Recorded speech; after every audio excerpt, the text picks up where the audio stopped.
Bapak merasakan nggak kalau menjadi saya itu bagaimana? Saya yang memesan kopi, saya yang dituduh membunuh teman saya sendiri dengan apalah caranya itu. Lalu mendadak orang-orang yang di luar sana seperti polisi, seperti media di televisi, semua pada bilang, oh iya. Enggak, saudara memberikan keterangan ini, tapi ini secara sadar enggak? Saya juga manusia Pak, saya bisa terpengaruh. Kalau orang tetap memberikan di otak saya pikiran kalau kopi itu wanginya menyengat, warnanya begini-begini, tapi terus terang, aduh saya gimana ya, waktu itu kopinya kayak apa ya? Jangan seolah-olah, saudara, kalau yang saudara secara jelas tidak seolah-olah, saya tidak bisa bilang karena saya tidak ingat. Itu aja jawaban saya. Tidak ingat, tadi saudara mengatakan bahwa Mirna mengatakan ini cobain.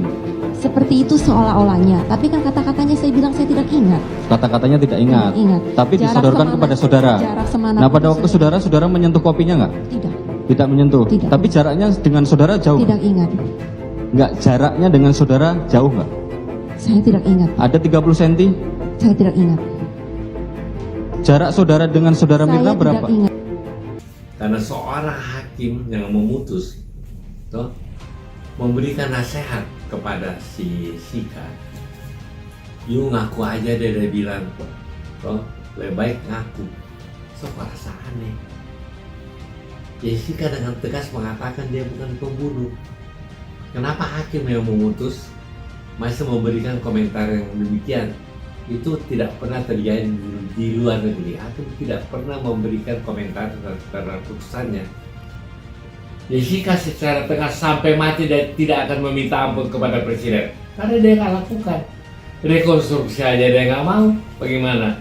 Rekonstruksi yang memaksa dia melakukan sesuatu yang dia tidak lakukan. 3.800 pengacara nggak begitu bodoh, artinya mau berpartisipasi kepada Jessica kalau tidak pernah membela perkara-perkara demikian. Coba ambil itu buku. Ini saya pernah bela loh.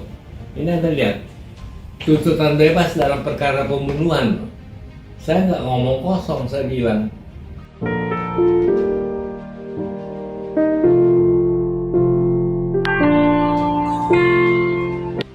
Oke kawan, jauh sebelum pemakaman itu dilakukan, ada seseorang yang mengaku kalau beliau adalah tantenya M.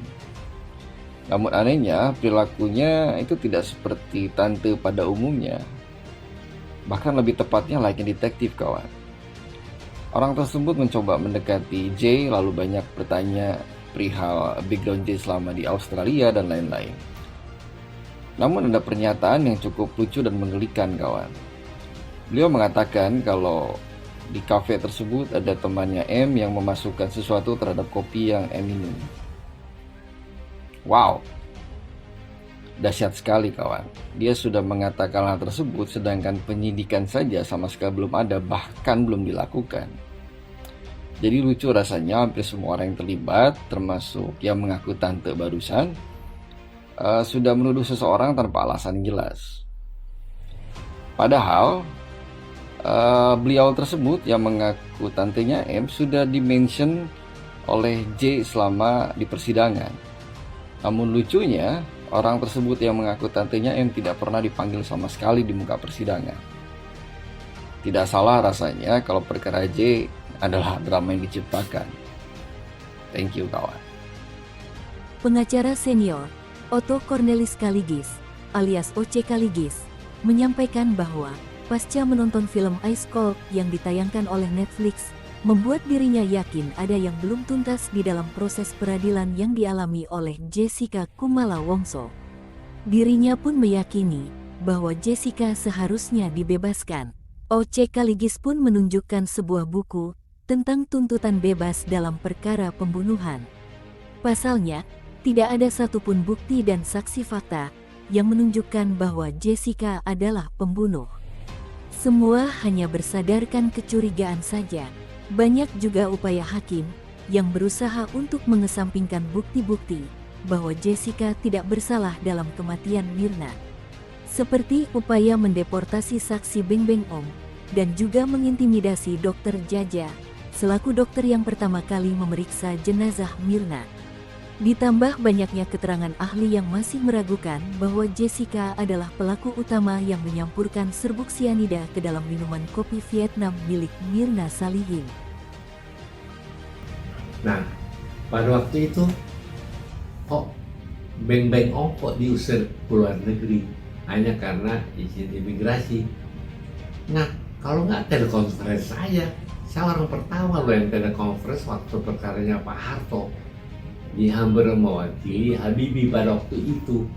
Nah, apakah pelanggaran imigrasi mengabaikan, menyingkirkan keahlian dia? Sama sekali tidak kok. Nah, kemudian datang Dr. Jaya yang 30 tahun mengenai seninya. Pertanyaan saya, waktu kejadian ya, tanggal 6 Januari itu, apakah ada yang tahu mengenai cyanida? Saya terus terang sebagai, katakanlah, praktisi yang biasa membela perkara pembunuhan, baru kali itu saya dengar cyanida. Nah, saya perhatikan ketika kelas selesai dibawa ke dapur, dicuci, karena untuk tamu yang lainnya. Jadi saya pikir kok setelah 70 jam tidak dilakukan katakanlah otopsi, dan yang melihat di lambung bahwa tidak ada cyanida adalah Dr. Jaya. Katakan aja bahwa pendapat dari Dr. Jaya mengenai cyanida palsu, masukin dari ke penjara. Jangan berkeliling-keliling di keyakinan-keyakinan. Nah, tinggal hakim ini menyampingkan baik Beng Beng Ong maupun katakanlah ya si otopsi mengenai visum et repertum Dr. Jaya, Musakir punya pendapat, dan pendapat ahli lainnya yang mengatakan kematian daripada si Jessica bukan karena cyanida. Nah, kalau seandainya mereka mengatakan, mereka berani, sudahlah si ahli ini membuat pendapat palsu biar jelas kan. Makanya saya katakan sebelum Netflix ini nanti Anda baca 3 surat saya, satu tanggal 7 Februari 2021, satu setelah Netflix tanggal 2 Oktober, satu tanggal 15 Oktober. Saya konsisten mengatakan bahwa Jessica adalah korban dari salah putus 15 hakim tersebut. Yang pasti mereka memutus bukan karena saksi fakta, tapi karena saksi keyakinan. Bukan karena gampang kok, kalau saya periksanya si Jessica, apakah saudara melihat Jessica menuangkan cyanida di gelas Mirna? Pasti dia jawab, sama sekali tidak, karena saya tidak ada di tempat. Tapi penggiringan opininya begitu luar biasa, sehingga semua orang percaya apa yang dia katakan benar. Inilah kalau terjadi katakanlah pengadilan media. Menyampingkan saksi fakta di bawah sumpah yang diucapkan mereka di pengadilan, dan bukan cuma satu saksi loh, bukan satu pendapat, 3-4 pendapat ahli profesor yang mengatakan bukan Jessica jadi bukan Jessica yang menaruh atau yang memberikan gelas itu sambil kan masalahnya sekarang dia minum. Masalah utama, terdapat nggak cyanida di lambungnya? Saya jawab tidak, berdasarkan pendapat ahli. Jadi Jessica mesti bebas. Dijelaskannya, sebagai praktisi hukum, ada satu hal yang berkesan dalam kasus ini, di mana ada sebuah penegasan dari Jessica ketika pengacara terkenal Hotman Paris Hutapea menyarankan agar Jessica meminta grasi kepada presiden untuk bisa diringankan hukumannya. Sontak jawaban Jessica menolak, sebab dia tidak pernah ingin minta maaf untuk perbuatan yang ia rasa tidak pernah dilakukannya.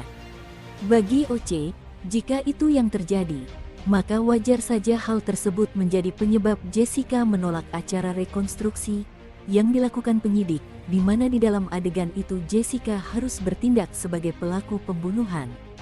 Saya sebagai terpidana yang pernah dihukum tanpa bukti, sangat memahami deklarasi Jessica itu, tukas sekaligus. Menurut Oce, dalam rekonstruksi, tidak jelas siapa yang membawa cangkir Mirna ke dapur. Apa gelas itu segera dicuci, sesuai kebiasaan kedai Olivier? Jika benar, tentu tanggal cuci gelas mestinya tanggal 6 Januari tahun 2016, karena pada saat itu tak seorang pun sadar bahwa kematian Mirna akibat gelas yang diminumnya.